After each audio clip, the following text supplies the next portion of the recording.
sabe que precisa. Eu sempre falo isso porque... Não, o pessoal tá ouvindo, sei lá, tá, tesouro, como é que eu faço pra investir nisso? Eu acho que o primeiro passo que foi bem dado aqui, como você falou, você puxou desde o início, o incômodo, né?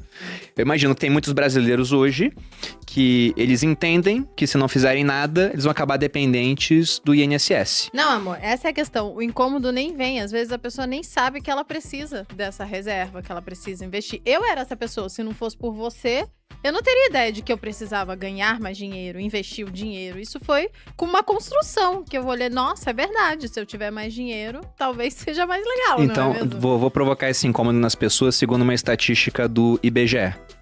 Que é o Instituto Brasileiro de Geografia e Estatística. Não confundam com o nosso IBGE, que eu uso pra falar estatísticas minhas mesmo. Instituto Boludinho de Geografia e Estatística. Mas o IBGE já fez uma estatística, faz tempo que eles não atualizam, mas não deve ter mudado. Possivelmente mudou para pior. Que eles queriam ver quais aposentados tinham condições de se manter financeiramente, sem a ajuda de terceiros. Era apenas 1%. O restante era obrigado a trabalhar, dependia de parentes ou dependia de caridade. Então, 1% conseguia se aposentar com dignidade. E nesse 1%, deve ter aquele pessoal que tem regimes próprios de previdência, mas acabaram entrando na pesquisa. Então, o cara que é juiz, o cara que é das Forças Armadas, tem aposentadoria integral. Quem não tem isso, acaba passando necessidade ao longo da vida. Então, o incômodo inicial tem que ser esse, gente. Se você não começar a investir, uma hora você vai acabar dependendo do governo. E as regras do jogo irão mudar, porque a gente já teve uma reforma da Previdência agora. Todo o dinheiro que seria economizado em 10 anos foi gasto por conta da pandemia. Sim. Provavelmente teremos outras ao longo do tempo. E o combinado de hoje não vai ser mantido, porque não tem como. E o combinado de hoje já não traz o conforto que todo mundo merecia ter na velhice. É legal a galera entender um pouco como funciona esse sistema da Previdência. O porquê que de fato isso vai mudar e por que tem esse rombo e por que a galera não vai conseguir se aposentar seguindo o padrão normal, né? Tipo, existe até algumas brincadeiras dizendo que a maior pirâmide do mundo é a Previdência, né? Porque hoje, né, as pessoas, as que são aposentadas hoje são sustentadas por quem trabalha e paga imposto. Exatamente. Só que antigamente você tinha uma pessoa pagando basicamente... Na verdade, você tinha muitas pessoas pagando para uma pessoa aposentada. E hoje isso aqui tá mudando para um nível em que você já tem uma pessoa pagando para uma pessoa aposentada.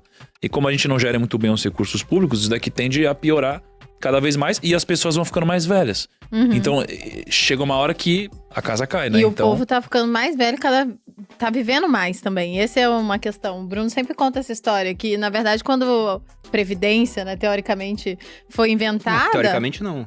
Tem os dados aqui. Não, quando ela foi inventada, as pessoas morriam mais cedo. Então não foi feito pra sustentar a gente até 80, 90 anos. E hoje em dia, a galera vive até esse tanto. A história da Previdência é curiosa. Quem inventou esse negócio foi um prussiano famoso chamado Otto von Bismarck. Porque você tinha o início das companhias de seguro no mundo e viram que era um negócio muito bom. Começou lá na Escócia e fala, nossa, os caras conseguem, através de dados estatísticos, saber mais ou menos quantas pessoas vão precisar da cobertura do seguro e conseguem ser muito rentáveis. Eles faziam, por exemplo, pega 100 pessoas, faz o seguro com eles sabem por dados que mais ou menos umas 10 vão precisar do valor da pólice, pega o prêmio de todo mundo, investe, o dinheiro vai começar a crescer e paga a pólice para quem precisar. E tira um bom lucro. Aí os socialistas começaram a falar, esse sistema é injusto. Porque só quem pode fazer seguro é quem tem dinheiro. Falaram, quem tem que fazer seguro é o Estado. Porque ele consegue fazer seguro pra todo mundo, aí você cobra mais de quem tem mais e não cobra de quem tem menos. E ainda usaram um argumento interessante, falaram, olha, por que o Estado é melhor do que uma companhia privada? Porque para seguros, números, né, quanto mais os números, maior a previsibilidade. Porque se eu faço seguro para 100 pessoas e imagino que 10 vão ter problema, se 11 tem problema, eu já sofro um pouco com isso, né? Se 20 tem problema, nossa, dobrou o número de pessoas pegando a pólice, pode ser que a minha seguradora quebre. Agora, se você faz um seguro para milhões de pessoas, que é como os estados fariam, é difícil você ter um grande desvio padrão, né? Do número de pessoas que vão usar. Então, o Bismarck, vendo isso, ele falou, se eu não colocar essa ideia em prática, uma hora um socialista vai colocar e esse cara vai ficar muito popular. Então ele foi lá e criou a primeira Previdência. E as regras da Previdência lá na Prússia, que depois virou a Alemanha, eram assim, era pro cara se aposentar com 70 anos de idade. Isso em 1888, 89. O cara já tinha morrido, pô. Não, tinha pouquíssima gente, pô. Tudo bem que a expectativa de vida era de uns 40 e poucos anos, e é uma média, né? Que era puxada pra baixo por muita mortalidade infantil. Só que o pessoal que se aposentava, quase sempre... Quem chegava lá ia viver só mais um pouquinho de tempo. E como o Thiago falou, os casais tinham 6 filhos. Hoje em dia, né, quem tem 6 filhos é uma outra pessoa, né? E você olha para aquilo, vira uma atração turística, né? Nossa, o cara tem 6 filhos. Hoje os casais têm 2, 1. Naquela época eram 6. O pessoal se aposentava mais tarde do que hoje. Então, claramente, esse sistema, ele vai apresentar um problema daqui a pouco. E quem deixar para depender dele pode ter sérios problemas no futuro. Então, esse tem que ser um incômodo inicial para investir. Perfeito. Não, e tenho, trazendo uma historinha aqui sobre a história do incômodo, que eu acho que essa palavra, se a gente conseguir fazer as pessoas se sentirem desconfortáveis com o fato de não estarem guardando para o futuro, já vai ser muito forte, né? E tem um pesquisador de finanças, um psicólogo, né, de finanças comportamentais, que é o Walter Mischel, que ficou muito conhecido por um vídeo que muita gente já deve ter assistido, de uma criancinha na frente de um marshmallow. Sim. Coloca o muito marshmallow. bom. Muito bom, falo né? desse Só que os estudos dele, eles vão muito além disso, né? Pra quem nunca viu, a criança fica na frente do marshmallow, se Também ela usou esperar... pirulitos, eu vi. Também usou... brincando. Tem o do pirulito também. Tem um de um bolo de macaxeira também, que eu já vi que fizeram aqui no Brasil. Mas se ela esperar 15 minutos, ela ganha um outro marshmallow, né? Só que esse vídeo ficou conhecido, mas pouca gente sabe da continuidade dele, que eles acompanharam essas crianças durante muitos e muitos anos. E as crianças com capacidade de postergar viraram adultos de maior sucesso. E daí surgiu um outro estudo de um outro cara que se inspirou nisso, que eu gosto muito, que ele fala para as pessoas olharem, porque assim, uma das coisas que foi entendido é que como que essas crianças conseguiam postergar? Perguntaram para elas assim, para as que conseguiram, né? Como você fez? E algumas crianças falavam assim, eu imaginei que o marshmallow era uma nuvem. Várias usaram imaginação. Você pode usar isso no materialismo. Olha pro marshmallow, imagina que é uma nuvem. Não sabia que tinha essa parte. E aí ele fala assim, bom, então a gente pode usar a imaginação para postergar. No sentido de que não era comida? Não Seria era isso? comida. Ah, interessante. E aí quando a criança olhou e pensou que era uma nuvem, ela pensou, eu consigo esperar mais, porque isso não é um marshmallow, isso é uma nuvem. E eles perceberam algum comportamento parecido em algumas das crianças. Eu uso isso lá no Materializas, para quem... Agora vocês não podem mais comprar só no final do ano. Mas o Materializa, uma das coisas que eu falo é, será que você quer o suficiente? Se você realmente quer, amanhã você pode. E aí quando chega amanhã, ela já não quer mais. Então, você quer um brigadeiro? Então amanhã você come. Com investimento eu não sei se dá tão certo. Eu acho que Então, investimento mas aí, não vai dar olha certo. o pulo do gato. Amanhã Aí, você guarda esse dinheiro. esse segundo pesquisador, ele falou assim, não, então tá, então vou fazer as pessoas se imaginarem lá na frente. Então ele dividiu um grupo em 2 Eu e gosto disso. metade olhou pra ela mesma mais velha. E aí eles perguntaram, quanto você quer guardar pra sua aposentadoria? E o grupo que se olhou envelhecido decidiu guardar 30% mais para aposentadoria. Então esse exercício muito simples de você pegar um aplicativo que te envelhece, olhar para ele e se ver envelhecido, te faz guardar mais para o futuro. Então esse exercício de ficar pensando, como vai ser quando eu chegar lá? Porque, de fato, você materializa aquele futuro, né? Você fala, nossa, quando eu estiver lá, eu tenho que ter mais conforto, né? Coisas assim, muito legal. Eu chamo isso do eu do futuro. Sim. É o eu do futuro. Eu já usei várias vezes em posts, no Viver de Renda eu uso também, que é essa questão de que hoje, né, se você não investir, o seu eu do futuro vai estar pior. E ao contrário de outros credores, por exemplo, se o Thiago não paga a conta de luz, a companhia de energia vai lá e corta a sua luz, corta a sua água. Se não pagar condomínio, sua casa vai a leilão. Você tem que fazer tudo isso. Agora o seu eu do futuro não consegue te cobrar.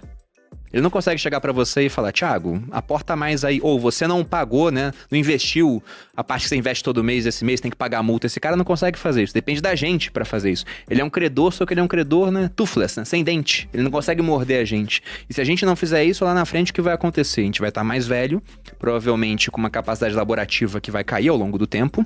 Dificilmente vamos continuar fazendo o que a gente faz hoje quando for mais velho, o pique diminui.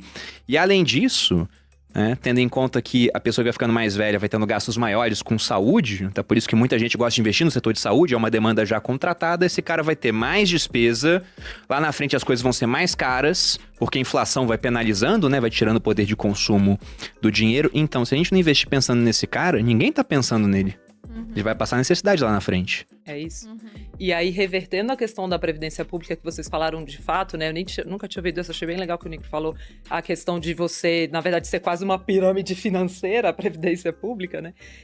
A Previdência Privada, e aí quando eu falo isso, às vezes as pessoas olham, são muito acostumadas com uma Previdência historicamente muito ruim no Brasil e falam, isso daí é ruim, isso daí é péssimo. Minha mãe falou que é ruim.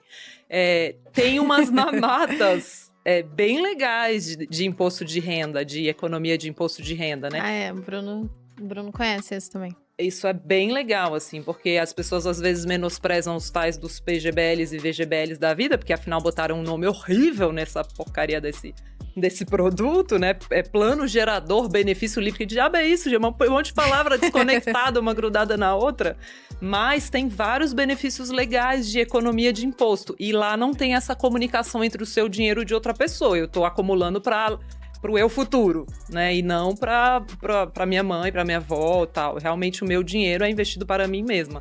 E aí tem economia de imposto um monte aí, de chegar a 10% de imposto, de você poder deduzir na declaração do imposto de renda igual você deduz gastos com saúde, educação, que eu acho que as pessoas não acordam, que é para quem deixa dinheiro pro longo prazo, não é para fazer reserva de emergência nisso, pelo amor de Deus, que o imposto é horrível. Mas para quem pode esperar mais de 10 anos, por exemplo, os benefícios de imposto são muito grandes. E antigamente a Previdência só tinha produto ruim. Então, assim, mais de 80% hoje ainda é renda fixa. É isso que eu ia falar, mas aí é uma minoria isso daí que você tá falando, a quantidade. Você tem que achar um produto bom, você tem que investir de forma diversificada, igual você investiria fora da Previdência. Mas se você procurar... E tem hoje bons fundos, se você procurar hoje, tem bons multimercados, bons gestores de ações que estão operando nesse mercado de 3 anos para cá. Mas eu acho uma baita de uma sacada legal para acumular para o futuro. Eu diria até que... Por favor, Thiago, completa assim. Não, eu queria só pegar um gancho da Luciana, que ela abriu o assunto de Previdência. E Previdência acho que talvez seria no mercado financeiro o tópico mais underrated que existe. Eu concordo.